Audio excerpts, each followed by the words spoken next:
Tonight, we're not here to talk about your films or your awards. We're here to talk about the road, the one you've walked, the one that's left its mark on you. Not as stars, but as men who've seen the edge of life and aren't afraid to look at it. Let's start with this. If tomorrow was your last day, how would you want to be remembered? Morgan, his eyes steady, leans back, his hands folded loosely in his lap. Memory's a tricky thing, he says, his voice like gravel smoothed by time. People don't remember your words or your deeds. They remember how you made them feel. I'd want to be remembered as calm, maybe kind. Not a saint, though, never that. Denzel, his jaw tight, takes a beat, his gaze flickering to the floor before meeting the host's eyes. I don't think about what I'll leave behind as much as what I haven't done. I'd want them to say I was a man who never sold his soul, no matter what the world threw at me. The audience murmurs, sensing the weight of their words, but there's a subtle tension in the air, a faint crackle between the two men, legends in their own right, who've shared stages and screens but never this kind of spotlight. The host senses it, his smile tightening as he shifts gears. You've both lived long, full lives, seen things most of us can only imagine. But let's dig deeper. What's the one choice you made, maybe years ago, that you still carry? The one that haunts you? Morgan's eyes narrow slightly, his calm demeanor unshaken but tinged with something sharper. I chose to keep going when I was young, broke, and angry. I could have walked away from acting, from the grind. But I didn't. That choice made me, but it cost me time. Time with people who mattered. You don't get that back. Denzel shifts in his seat, his fingers tapping restlessly against the armrest. I made a choice to say no to a role once, early on. It was big money, big exposure, but it didn't sit right with me. People called me a fool. Sometimes I wonder if I was, but I'd do it again. The host nods, but his eyes glint with intent, sensing an opening. That's interesting, because you've both talked about integrity in the past. Denzel, you've said you pick roles that mean something, that carry truth. Morgan, you've said you take what comes, let the story speak for itself. Is there ever a moment where you looked at each other's choices, maybe a role, maybe a path, and thought, he got it wrong? The question lands like a spark in dry grass. Morgan's smile fades, his gaze locking onto Denzel's, who stiffens, his shoulders squaring. I don't judge another man's choices, Morgan says, but his tone carries an edge, like he's holding something back. We all walk our own roads. But yeah, I've seen roles, some of Denzel's even, and thought they were safe. Too safe. Like he was holding back from the real dirt of life. Denzel's eyes flash, his voice low but cutting. Safe? That's rich coming from you, Morgan. You take roles that float above it all, like you're narrating someone else's pain instead of living it. I've bled for mine. When's the last time you did? The studio goes quiet, the audience holding its breath. The host leans back, letting the tension simmer, knowing he's struck a nerve. Morgan's jaw tightens, but he doesn't break eye contact. You think I haven't bled? You don't know what I carry, Denzel. You don't know the half of it. The air feels heavier now, the unspoken history between them. Decades in the same industry, competing for the same roles, navigating the same prejudices, starting to surface. The host, sensing the moment could spiral, shifts again. Let's talk faith then. You're both men of faith, but not the Sunday sermon kind. What does faith mean when you're staring down loss? Maybe a loved one. Maybe your own strength. Denzel exhales, his voice softer now, but raw. Faith isn't knowing. It's choosing to hold on when everything's gone. I've buried friends, my father. Faith kept me sane when I wanted to break. Morgan nods, but his response is quieter, almost confessional. I didn't always have faith. Life broke me a few times. But every time I fell, someone, maybe, put a hand on my shoulder. Could have been God, could have been time. I stopped asking for answers and just kept going. The host pauses, letting their words hang, but the tension between the two men lingers, a silent challenge neither seems ready to back down from. Something's coming, something bigger, and the audience can feel it, like a storm gathering just out of sight. The studio lights seem to dim, though they haven't, as the host leans forward, his voice dropping to a near whisper, slicing through the charged silence left by Denzel Washington and Morgan Freeman's earlier clash. The audience, still reeling from the sharp exchange, senses the interview teetering on the edge of something unscripted, something that could unravel the polished facades of these two titans. The host, with a practiced calm that barely masks his hunger for raw truth, pivots to a question that feels like a blade slipped between ribs. You're both men of faith, as you've said, but not the kind that's confined to a pew. What does faith mean when it's not in a church but in a hospital room, in the ache of losing someone you love, or in the quiet of growing old alone?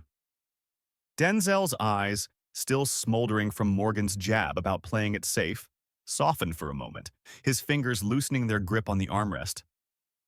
Faith isn't about certainty, he says, his voice low but steady, carrying the weight of someone who's stared into the void. It's a choice to keep going when you've got nothing left. I've buried friends. Too many.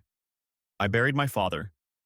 There were nights I sat in the dark, wondering why I was still here. Faith was what kept me from breaking, from letting the world win. Morgan, his posture still relaxed but his eyes sharp, nods almost imperceptibly, as if acknowledging a shared wound. I didn't always have faith, he admits, his voice quieter now, almost fragile, like he's peeling back a layer he's kept hidden for years.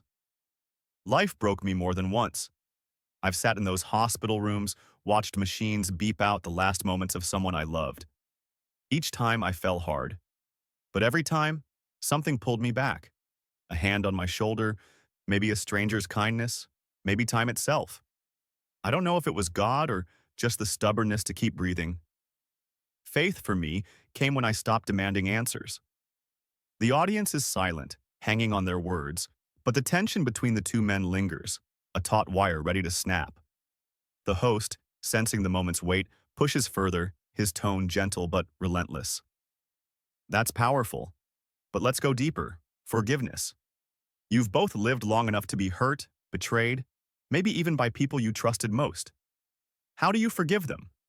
And harder still, how do you forgive yourselves? Morgan exhales, his fingers tracing the edge of his couch, a rare flicker of vulnerability crossing his face. Forgiveness is a lesson time teaches you, he says, his voice steady but tinged with regret. I used to carry grudges like they were armor, but they're just weight.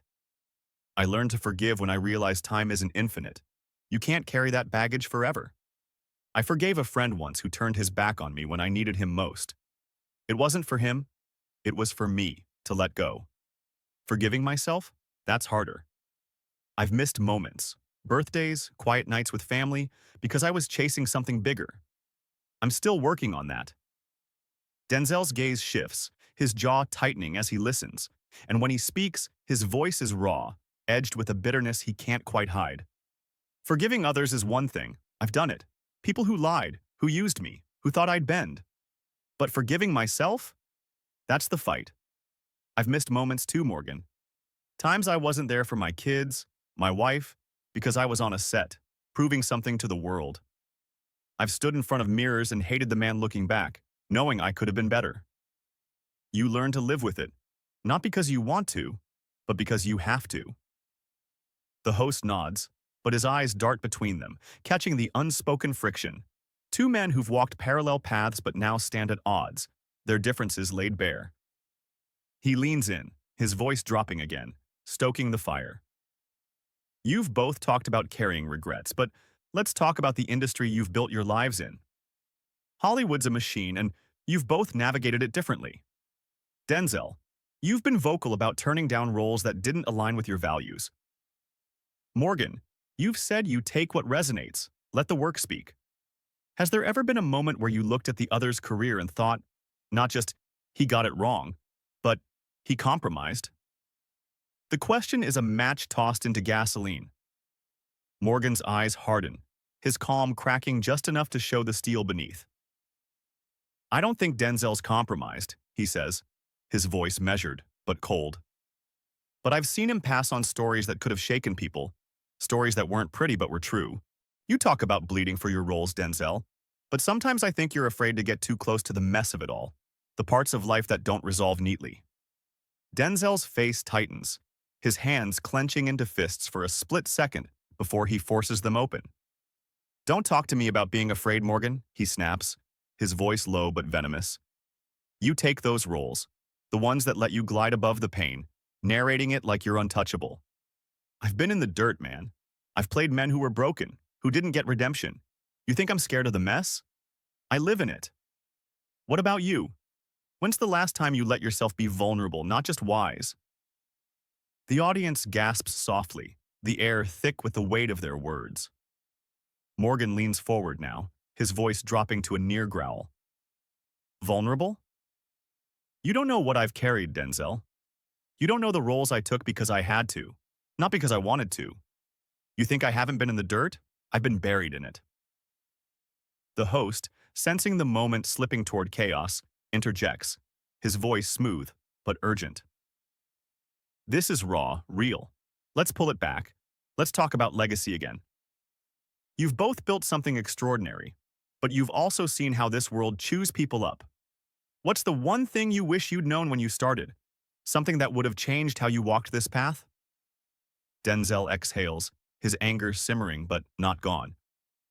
"I wish I'd known how heavy it all gets," he says, his voice quieter now, almost resigned. "Not the work, the expectations. The way people look at you like you're more than human, and how you start believing it until it crushes you. I'd have told my younger self to stay grounded, to hold tighter to the people who matter." A flicker of pain in his eyes. "I wish I'd known how short time is," he says, his voice steady but laced with something heavy. "I spent so much of it proving myself, thinking I had forever to make it right. I'd have told that kid to slow down, to listen to the quiet moments, because those are the ones that slip away." The studio is silent, the audience caught in the gravity of their words, but the rift between Denzel and Morgan feels like a living thing now, pulsing with unspoken history. The host, his eyes gleaming with the thrill of the moment, doesn't push further yet, letting the tension hang, a promise of more to come. Something bigger is brewing, a reckoning that could shift everything, and every soul in the room knows it's not over. The studio feels like it's holding its breath, the air thick with the unresolved tension between Denzel Washington and Morgan Freeman, their earlier clash still echoing in the silence. The host, sensing the moment's fragility, leans forward, his voice a quiet blade cutting through the haze. "Gentlemen, you've laid yourselves bare tonight. Your choices, your regrets, your faith. But let's go to the edge now. Do you fear death?" The question lands like a stone in still water, rippling through the room. Morgan, his eyes distant but steady, speaks first, his voice soft, yet resolute. "I don't fear death itself. What I fear is looking back in that final moment and finding no meaning, just a string of days that didn't add up. I've lived long, seen a lot, but I still wonder if it was enough, if I gave enough." Denzel, his gaze fixed somewhere beyond the host, lets out a slow breath, his hands still for the first time. "I'm not afraid of dying," he says, his voice low, almost tender. "I believe it's not the end. Just another scene. I've spent my life listening to the director, and I trust there's a script beyond this one. But I carry the weight of what I didn't do, who I didn't save." The audience is silent, their earlier murmurs replaced by a heavy stillness, as if they're witnessing something sacred. The host, his eyes gleaming with quiet intensity, presses one final time. "Last question. If you could choose one sentence to be said about you when you're gone, what would it be?" Morgan leans back, his face softening, a faint smile touching his lips. He wasn't perfect, but he never gave up. Denzel, after a long pause, his eyes meeting Morgan's for the first time without fire, says, "He stayed true, even when the world tried to pull him apart." The host nods, his voice barely above a whisper.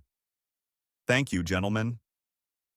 The lights dim, the audience erupts into applause, but the two men sit in silence, their eyes locked, not in anger now, but in a quiet recognition of shared scars, unspoken apologies hanging in the air.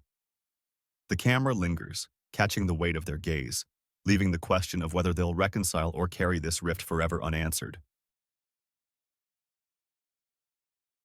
Hollywood will never be the same after this. What started as a routine appearance by Nick Offerman on Jimmy Kimmel Live turned into one of the most awkward and explosive moments in late-night television history. The audience initially laughed at Kimmel's quips, but the studio atmosphere grew so tense it felt like you could cut the air with a knife. And then Nick snapped. Instead of the planned chuckles and clips, he delivered a brazen truth, spoken straight to the face. Kimmel was caught off guard. Producers were frantically waving their hands, and security was ready to step in. The studio audience couldn't believe their eyes as the real behavior of late-night TV's most successful host was exposed live on air. And that was just the beginning. Behind the scenes, it's even worse. Insiders are already leaking shocking details, yelling at crew members, attempts to smooth over the broadcast through PR teams, and pressure on the studio. But Nick's words were out there, and they couldn't be taken back. Want to know what he said? And why this could change the course of the entire industry? Then watch this video to the end and share your thoughts. Are TV hosts truly untouchable? Or is it time to speak the truth out loud? "Oh, Nick Offerman, America's favorite woodsman," Kimmel exclaimed as Nick sat down. "How's life without Wi-Fi? Have they made you take a tech test yet?"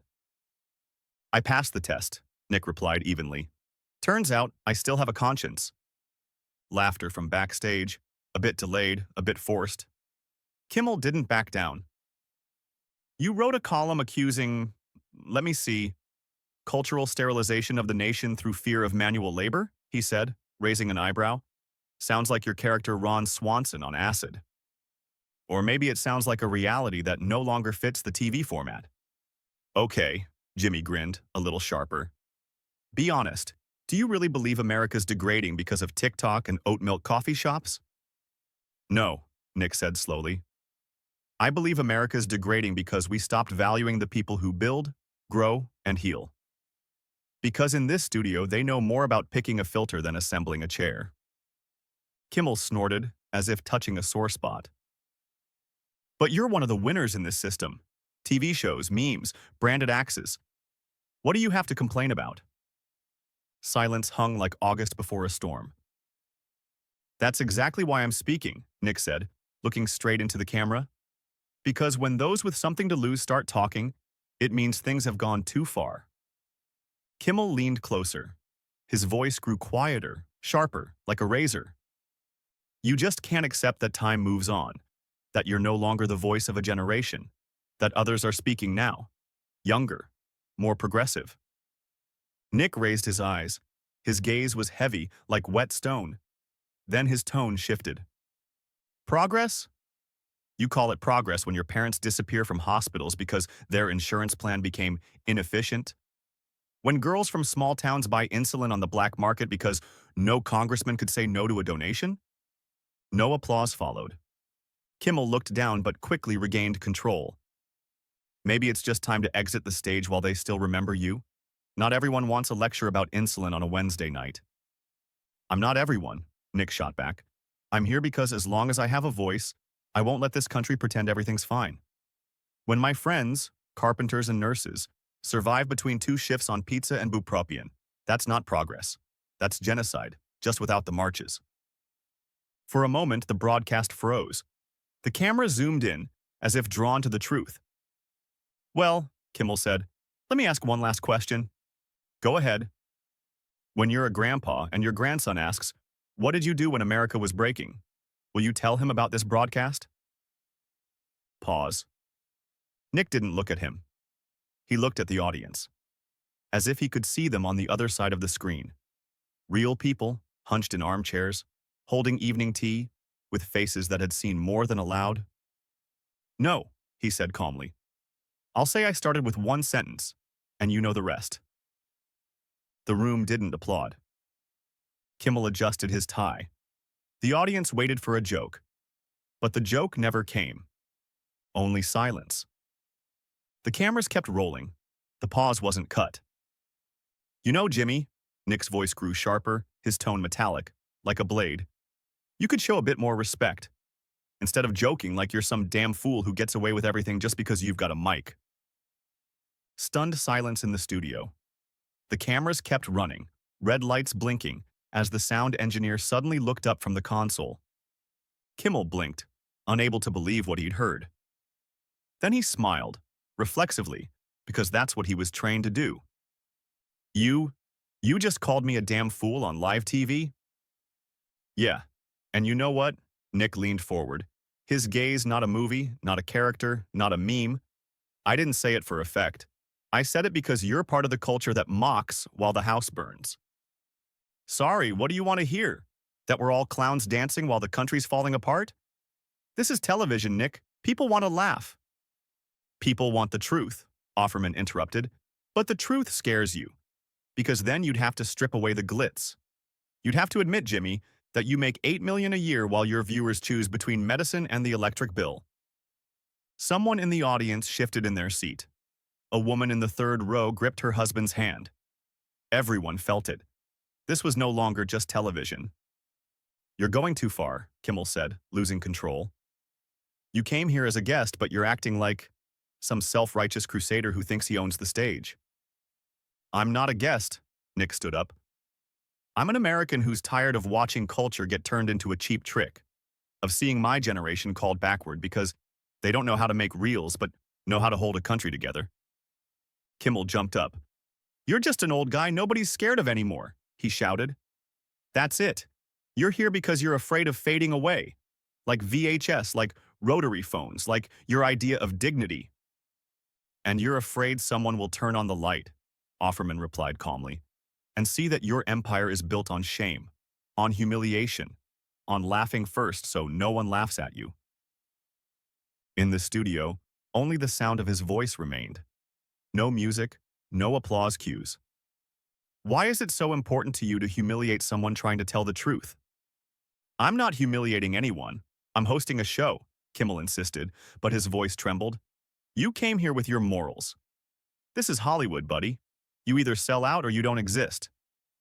So you've already given up? Just say it. And then, a sudden move.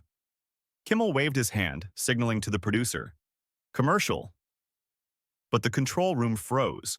The director didn't dare cut. We're not going to commercial, the producer's voice crackled in Kimmel's earpiece. You wanted a live show. Now deal with it. Kimmel stood frozen, momentarily lost. The usually obedient audience sat mesmerized. Phones in the crowd were already up. Someone was streaming. The broadcast continued. Nick slowly stepped closer to the cameras. His eyes weren't anger. They were a challenge to everyone watching. People on the other side of the screen, he said, you're not stupid. You see when they're pouring lies into your ears. You feel when they're laughing at you for not being young, not trendy, not convenient for algorithms. But you're still here, and as long as you're watching, I'll keep talking. Kimmel stayed silent. For the first time, he had no response. If you're tired of truth being a joke and dignity being a prop, Nick continued, you know what to do. Click. Pause. The sound of held breath in the room. In that moment, someone shouted from the audience, Tell them, Nick, they haven't listened to us for decades. The cameras kept rolling. Backstage, someone was yelling into a phone. Outside, security was already gathering. But in the center of the frame stood a man who'd stopped playing and started speaking. You talk a lot about laughs, about the show, but the audience doesn't know what happens when the lights go out. Kimmel turned away, swallowing hard. He tried to smile, but it clung like a paper mask on wet skin. What are you talking about, Nick? About how you act when the cameras aren't rolling. Offerman stepped forward, right to the edge of the stage. Like today, in the dressing room. The kid from Tech, 23, from Tulsa, a rookie, said something wrong about the lighting. And you, the great comedian, started yelling, called him a futureless idiot. In front of everyone, in front of me. A chill ran through the studio. Silence, like the calm before a storm. Kimmel defended himself. I just. Nick didn't back down. You just let out what you really think about people who aren't on your level. You humiliate Jimmy, not on air, in life. Because deep down, you're scared of one thing, that you're no longer funny. That without a teleprompter, you're just a guy who's lost touch with reality. Someone in the audience gasped. A producer offstage gestured frantically. But the director didn't dare interrupt. The energy of the scene had taken on a life of its own. That's a lie, Kimmel said. You're twisting it. It was a moment. I snapped. Like a politician whose shoes got stepped on? Nick locked eyes with him. You didn't snap. You showed who you are when the cameras are off, and that's why this moment matters. He turned to the audience. Isn't this about all of us? They judge us by how we perform on the show, but the real face shows not on stage, but backstage. And if we want to change this country, we need to start right there. Kimmel flushed, biting his lip, but he didn't interrupt. You watch this show, Nick continued, his voice now calm but taut like a wire. Because you want laughter, and I'm not against laughter, but not the kind built on mockery. Not the kind where someone with power humiliates those who can't fight back. Not when our veterans are sleeping in trailers and you're joking about Florida retirees like it's a punchline, not pain. The silence was so deep, you could hear a glass accidentally dropped backstage. Finally, Kimmel spoke. So what do you propose? Take away people's entertainment? Turn TV into a soapbox? No, Nick said. I propose making entertainment responsible. I propose stopping the laughter at people who are already struggling. I propose listening. And then, an older man stood up in the front row. Then a woman. The audience rose. No cheers, no ovations, just silent support. Kimmel stood there, for the first time, alone. Not as a host, as a man finally seen. You can't do this on air, he said quietly. It'll be the end of the show. Nick stepped back. Maybe the end of your show, but the start of something real. When the broadcast cut off, the screen froze for a few seconds, a flickering frame of Nick standing half-turned to the camera, with a crowd behind him no longer clapping but staring, like into a mirror. Then came the show's logo. Then, silence. Backstage, the climate was different. The air conditioner hissed like an old film projector. The walls were mute, like cement barricades between past and present. Two security guards silently escorted Nick to the dressing room. A producer held a phone to his ear, whispering, "Yes, he's still here. No, he hasn't signed anything yet." Nick sat in a chair. The overhead light, cold, televisual, unforgiving. His gaze slid to the table, where a half-open script with Kimmel's lines lay. Ask about the beard, then a beaver joke, then short video, he read aloud. 3 steps to reduce a person to a gag. The door creaked. Julie Skinner, one of ABC's executive directors, walked in. She'd interviewed Nick back in 2005 when he was still just a carpenter who'd unexpectedly become a star. Nick, she sat across from him. Do you realize the position you've put us in? Yup, he replied. A position where you have to choose between truth and ratings. She sighed. Not angrily, more tiredly. We'll get a statement from Jimmy. It'll be spun as a misunderstanding. Creative conflict. But you'll need to apologize. Otherwise, I'm off the air, he finished for her. Nowhere. Yes. Nick was silent for a few seconds. Then he leaned closer. Julie, do you know how many of this show's viewers are over 55? More than half. People who grew up respecting decency. I just said out loud what they see every day, how behind the scenes of this country, the weak get trampled because it's fun, convenient, or profitable. You turned it into a rally. That's not the format. The format doesn't work anymore, Julie. The world's changing. People see they're being kept half asleep. You think they came to hear a beaver joke? Number. They're waiting for someone to tell the truth and not flinch. She stood. We'll figure out how to spin this. No need, he said. I'll handle it myself. By the next morning, the yanked-off air clip was spreading across the internet. Not PR teams, not journalists. Ordinary viewers posted fragments from their phones. TikTok, Facebook, even email chains for seniors. Caption: Nick Offerman told the truth. And the camera blinked. That evening, he went live from home. No suit, no producer. Just him and a camera. He read a letter from the kid in the tech crew. Mr. Offerman, thank you for standing up for me. I was going to quit. Now I want to stay. Maybe something will change because of you. Nick smiled, quietly, humbly, like a man who knows. It's not about the airtime. It's about the people watching.